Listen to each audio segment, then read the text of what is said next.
Good morning, everyone. 11th class.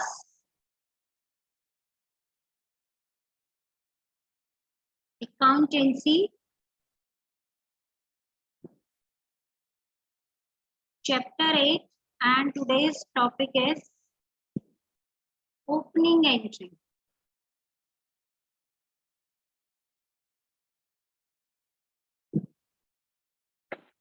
Okay. So today's topic is opening entry, and along with this opening entry, we will be doing the practice of the whole chapter in 1 or 2 questions. Clear? So what is opening entry?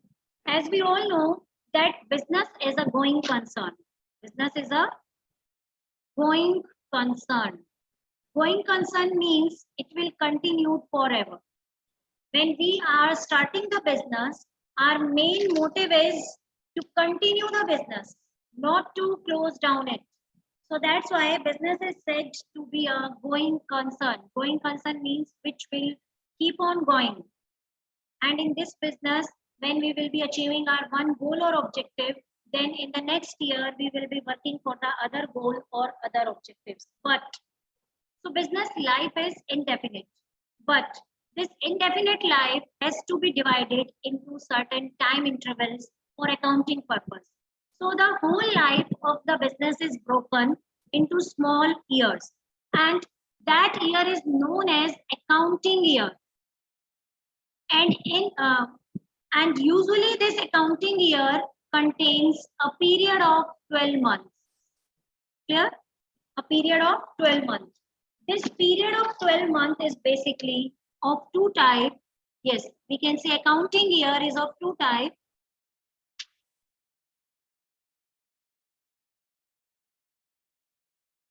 Accounting year, it is of two types.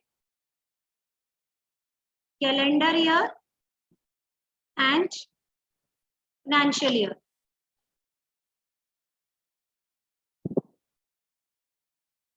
Calendar year starts from 1st January, as we see in the calendar, 1st January, and ends on 31st December. And financial year starts on 1st April and ends on 31st March. And it is written as like 2018-19. 2018-19 means April of 2018 will be the beginning, and 31st March of 2019 will be the ending. Clear?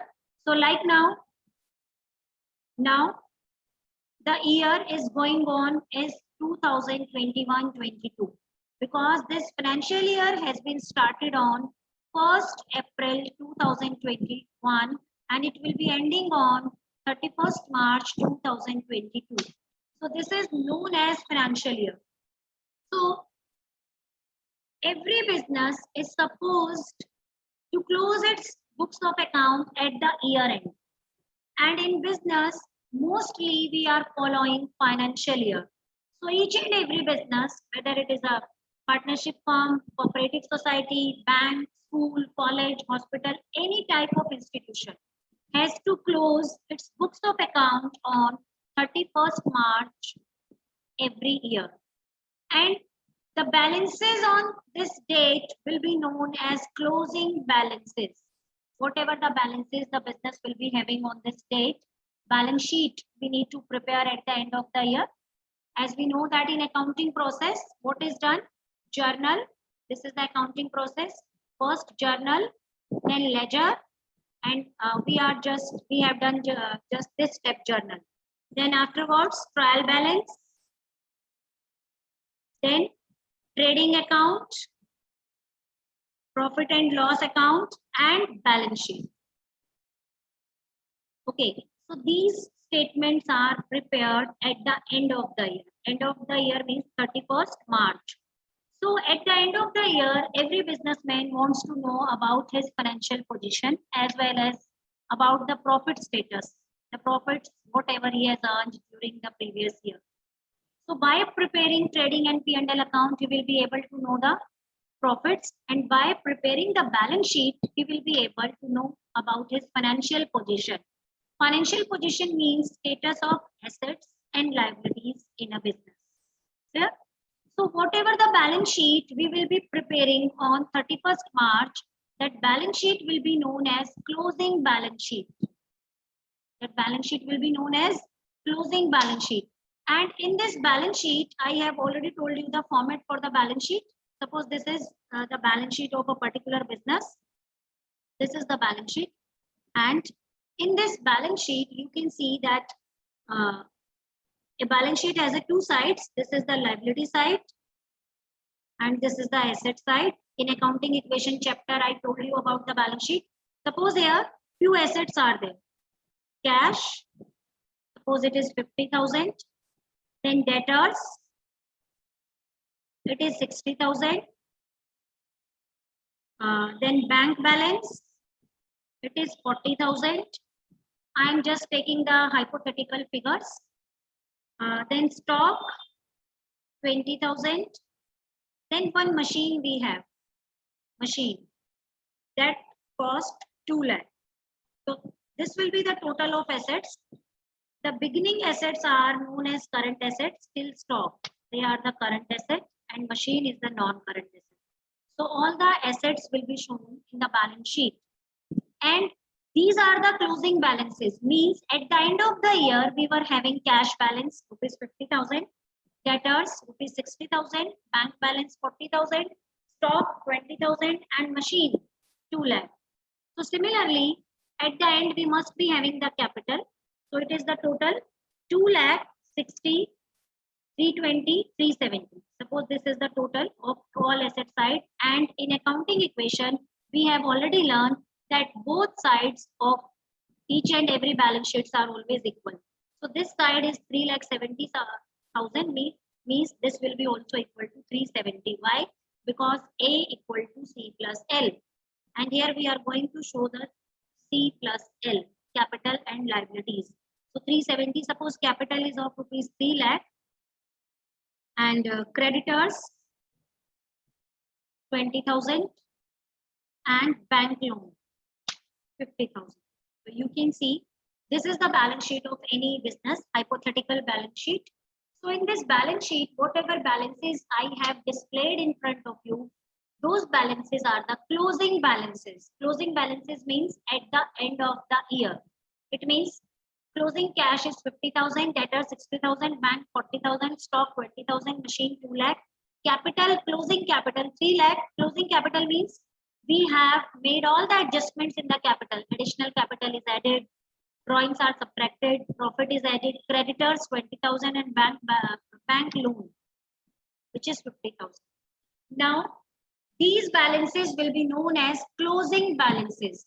So closing of book does not mean the ending of the business. Business shall continue forever. So 1 year books are closed. Then from the very next day, this balance sheet is prepared on 31st March. So on the very next day, we will be starting the books for the new year. So now suppose this balance sheet was on the 31st March 2021.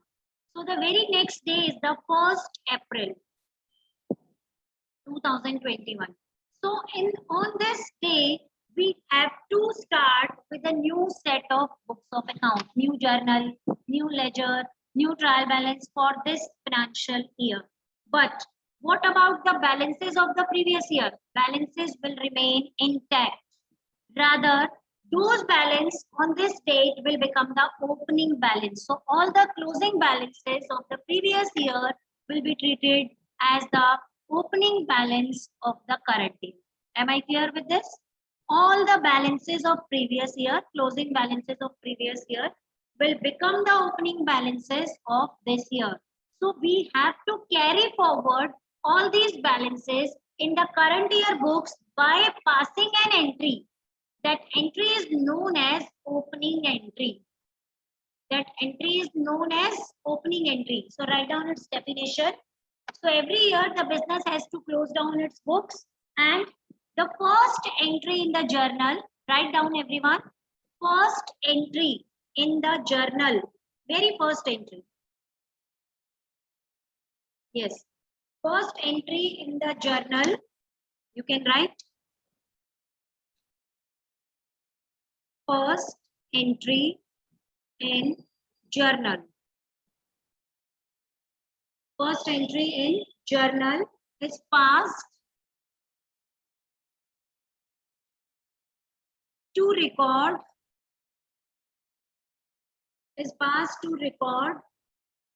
closing balances.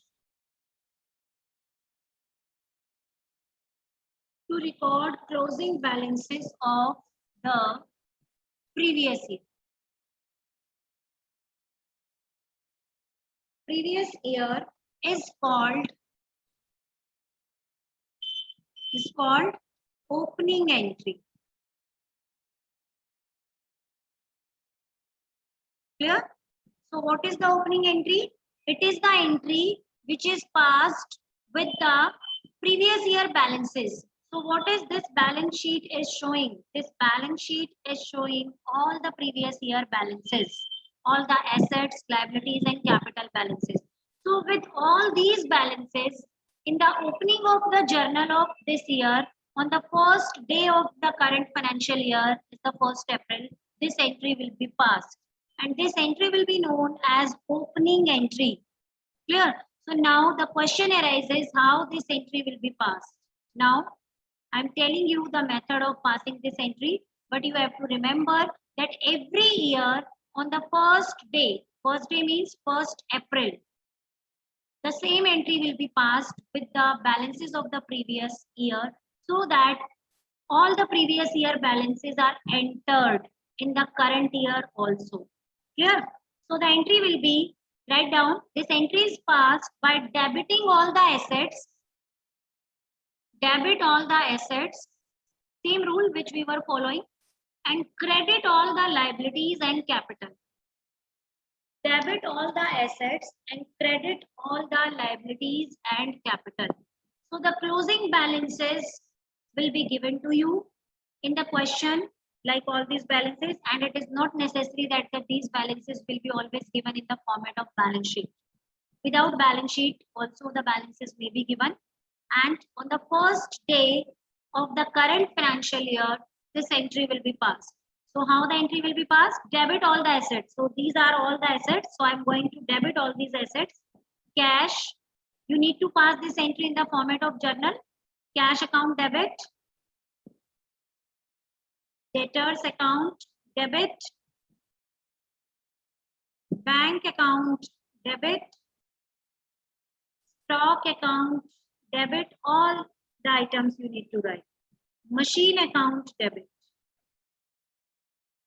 So now I'm going to write the amount. Cash is debited with 50,000, debtors 60,000, then bank 40,000, stock 20,000 and machine 2 lakh. Now credit all the liabilities and capital. So to capital, which is 3 lakh, and to creditors, which is 20,000, and finally to bank loan account, that is 50,000. So after passing this entry, you need to write the narration, and the narration will be written like this: being opening entry passed. Being opening entry passed. Clear? Being opening entry passed. Now, this is the opening entry. You can see, and it is passed every year on the very first day when you will be starting the new set of books. Then in the journal, this will be the very first entry. And with this entry, we are opening the journal for this year. That's why this entry is known as opening entry. And this entry is passed always with the balances of the previous year, closing balances of the previous year. So those balances are supposed to bring in the books of this year. So the closing year balance of 1 year will become the opening balance of the next year. Now, one thing can be given in the question. After passing this entry, you are supposed to do the totaling of both the sides. Totaling of both the sides must match. If this totaling is not matching, then there may be a difference. Difference may be like credit side is more than the debit side. It may be like that. Credit side is more than the debit side. Like this. Credit side is more than the debit side. It means the amount written here is more than this amount. Suppose stock is not given in the question. Suppose this figure is not given. So when we will be doing totaling of both sides, the both sides total will not match. If it happens in your opening entry, then the balancing figure will be treated like goodwill. So that balancing figure will be written as goodwill, and you are going to write these two words in the bracket in front of goodwill. B/F means balancing figure. So the balancing figure will be 20,000. It will be treated as goodwill. So whenever in the opening entry, credit side is more than the debit side, then the balancing figure will be always equal to goodwill. And vice versa may be there. Now suppose stock is given here. Yes, stock is given 20,000. But here creditors are not given. So in this case, your debit side will be more than credit side. If debit side is more than credit side, then the balancing figure treated as reserve. So this, any of these two cases may be there in the question. So here we will be writing two reserves, and it will be also the balancing figure 20,000. Clear? So it is not necessary that the opening entry will always match. Both sides of the opening entry will always match. There may be a mismatch. Debit side may be more than the credit side. If debit side is more, then the balancing figure will be written on the credit side, which will be treated as reserve. And vice versa, if the vice versa case is there, then the balancing figure will be written as goodwill. So any of one of these two will be there. Either goodwill will be there or reserve will be there. Both of two cannot be there together because either debit side will be more or credit side will be more. And you will be treating the difference either for goodwill or for reserve. So this is all about opening entry. So this entry is passed in the new financial year journal, just like a very first entry passed with the previous year balances. All the assets are debited, all the liabilities and capitals are credited. Then you will check both the sides are matching or not. If not, then you will check whether credit side is greater than debit. Then on debit side, you will be writing goodwill. And if debit side is more than credit side, then on credit side, the balancing figure will be treated as reserve. So this is all about today's topic. And I hope I am clear with the topic. Now we will do practice of one question of this entry. Clear? Wait a minute.